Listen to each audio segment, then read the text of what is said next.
আজকে আমরা দেখব জীববিজ্ঞানে ব্যবহৃত বিভিন্ন অঙ্গের আবরণী সম্পর্কে।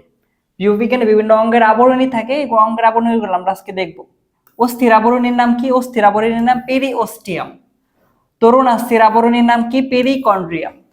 অস্থির আবরণী কি? পেরিওস্টিয়াম। তরুণাস্থির আবরণী পেরিকন্ড্রিয়াম। পাকস্থলীর আবরণী কি? পেরিটোনিয়াম। কোষগহ্বরের আবরণীর নাম হচ্ছে টোনোপ্লাস্ট। কোষগহ্বরের আবরণীর নাম কি? টোনোপ্লাস্ট। নিউরনের আবরণীর নাম কি? মাইলিন। নিউরনের আবরণীর নাম মাইলিন। কর্নিয়ার আবরণী কি? কনজাংটিভা। কর্নিয়ার আবরণীর নাম কি? কনজাংটিভা। হৃৎপিণ্ডের আবরণীর নাম পেরিকার্ডিয়াম। হৃৎপিণ্ডের আবরণীর নাম পেরিকার্ডিয়াম। মস্তিষ্কের আবরণীর নাম মেনিনজেস। মস্তিষ্কের আবরণীর নাম কি? মেনিনজেস। পেশির আবরণীকে বলা হয় সার্কুলেমা। পেশির আবরণীকে কি বলা হয়? সার্কুলেমা। অ্যালভিওলাসের আবরণীকে বলা হয় ট্রাবেকুলি।